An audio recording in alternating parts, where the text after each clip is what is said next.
My God, parang nalilito yung Toro family. Kaya tumawag na po sila ng security. So, ibig sabihin nun, hindi ibig sabihin na medyo matagal yung pag-akyat, ay nagkulang po sila. Sadyang hindi lang po talaga nila alam kung ano yung nangyayari. Kaya ito po ay pinababa po siya. Bago pa siya makababa, ayan, kitang-kita ito po ang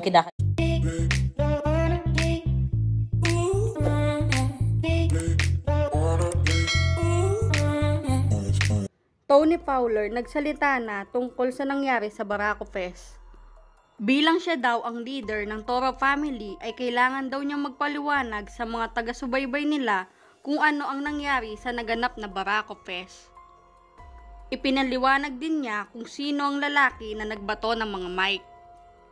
Narito ang video kung saan nagpaliwanag itong si Mami Tony Fowler.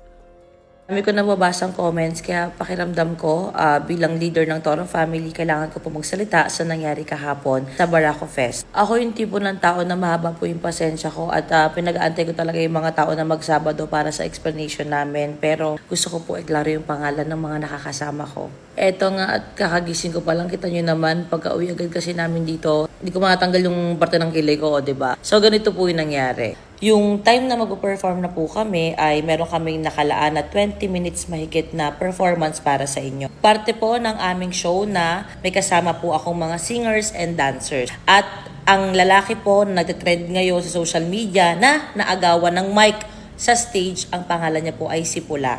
At parte po siya ng Toro family. Ilalabas namin sana siya ngayong Sabado na siya po ay ang aming bagong Toro family member trainee. Kasi kami po ay tumatanggap na ng bagong Toro family members. So habang siya po ay nagpe-perform, makikita niyo po dito na bigla po siyang nilapitan at inagawan ng mic. Akala ng mga organizers ng ibang mga tao ay parte po itong lalaki na to, na ang pangalan daw ay Bullet, na parte po siya ng Toro family at parte po ito ng show namin, ng 20 minutes mahigit na show po namin. Pero hindi po. Kaya nung una, tataka kayo bakit ang bagal ng security, kasi nga akala nila parte po ito ng show namin. Pero ulitin ko, hindi po. Hindi namin alam kung bakit siya umakyat ng stage. Hindi din namin masyado maintindihan kung ano yung sinasabi niya at kung saan siya nagagaling. Pero sobrang proud kami kay Pula kasi hinandle niya ng maayos dahil tinignan siya ng masama and then parang saying na umalis ka, parang hindi ka kasali. So wala naman nangyari na sinaktan niya yung aming kasama. Kaya si Pula ay paunti-unting umexit ng maayos. Ito po yung tingin niya sa aking ka-member. Ayan po yun. Kaya parang ngumingiti siya, okay, aalis ako. Kasi hindi niya rin naiintindihan. Kasi first time niya po maging Toro family member, first time niya po mag-perform, kasama kami on stage ng ganito kadaming tao. Kaya naguguluhan po siya. Then after that, binigyan ulit siya ng mic sa likod kasi akala nga, naguguluhan pa kahit kami na baka nakikisali lang siya sa sayahan ng show, sa sayahan ng kantahan. Kaya pinakanta siya ulit para pareha silang may mic. Pagkatapos po noon ay ganun pa din ang nangyari. Habang kumakanta siya, inagawan niya ng mic si Pula. Ayan, kitang-kita naman. At again, ito po isa sa dahilan kung bakit po talaga namin siya kinuha. Kasi kahit nakakalalaki man yung pangyayari na yon, ngumiti lang siya at sumasayaw-sayaw na pinapakita na it's okay, eto lang tayo, andito lang tayo para mag-enjoy. Ganyan lang. Kasi kung ibang lalaki yan, nanuntok na yan. Hanggang sa nakita na ng mga organizers sa likod na, oh my God, parang nalilito yung Toro family. Kaya tumawag na po sila ng security. So ibig sabihin nun, hindi ibig sabihin na medyo matagal yung pag-akyat, ay nagkulang po sila. Sadyang hindi lang po talaga nila alam kung ano yung nangyayari. Kaya ito po ay pinababa po siya. Bago pa siya makababa, ayan, kitang-kita ito po ang kinakagalit ng mga tao dahil ang dalawang mic po ay hinagis niya po sa ere. Literal na mic drop. Ako, bilang leader ng Toro family, sobrang nabastusan ako. Ang bastos ng nangyari at masama po ang loob ko. Marami nagko-comment na hindi nyo alam kung saan siya nagagaling, kung anong dahilan niya. Para po kasi sa akin, whatever the reason is, hindi po yun sapat na dahilan para ikaw ay mambastos ng ibang tao na nagpe-perform at nagbibigay lang naman ng saya sa ibang tao. At pangalawa, sa mga nagko-comment, ito ang pinakadahilan kung bakit mo ako gumawa ng video. Kasi marami po nagsasabi na, oh my God, ginawa yan ng Toro family, scripted para umingay. Hindi ko po gagawin na bastusin ang festival ninyo, hindi ko po gagawin na bastusin ang stage ng mga Batanggenyo para lang po sa aming ikakaingay.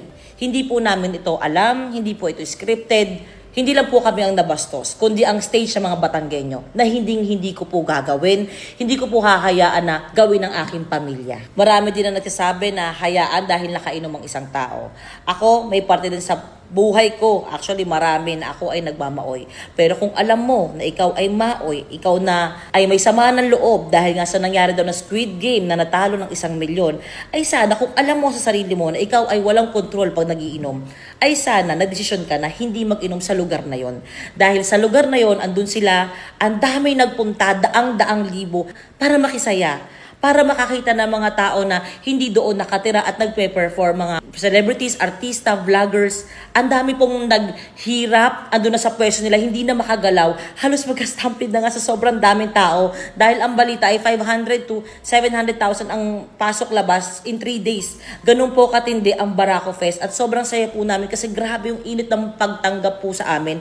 At ang performance ko po ay after na mga politicians, after ng 12:00 kasi ako po ay R18.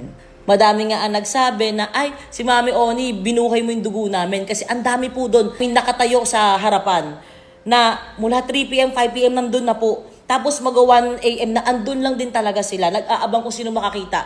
Sino makikita nila to the point na wala na silang energy sumigaw. Konti na lang, talagang pagod na talaga sila. Tapos ganito yung nangyari.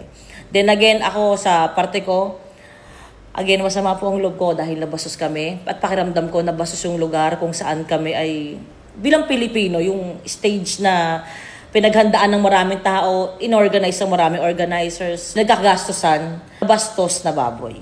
Binaboy. What a strong word, Tony Fowler. Ikaw nga, naghubad ka doon, natutwerk ka doon. Guys, una pa lang po, bago po ako na-invite dyan, na madami pong nag-request. Ay, alam niyo na po kung paano po mag-show si Mami Oni. Ako lamang po ay nagbibigay ng, papagising ng inyong gabi.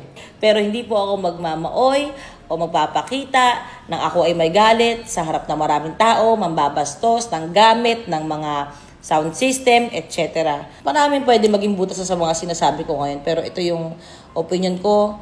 At sana maging maayos ang lahat kung ano man ang naging dahilan ng hidwaan, ng galit, ng pagsasalita sa stage ng ganon. Sana maging okay. At ako parte ko pa din sa mga Batanggenyos pa. Pasensya na. Parang pakiramdam ko, ganon yung, basta ganon yung nararamdaman ko kahit hindi ako parte ng pangyayari na yun at nabigla din kami. So sana naging klaro yun sa inyo at yun lamang. Sana ang tayo ng peace on earth at saya-saya lang. Disclaimer, ang mga tao na banggit sa bidyong ito ay base lamang sa mga nakalap namin po sa social media.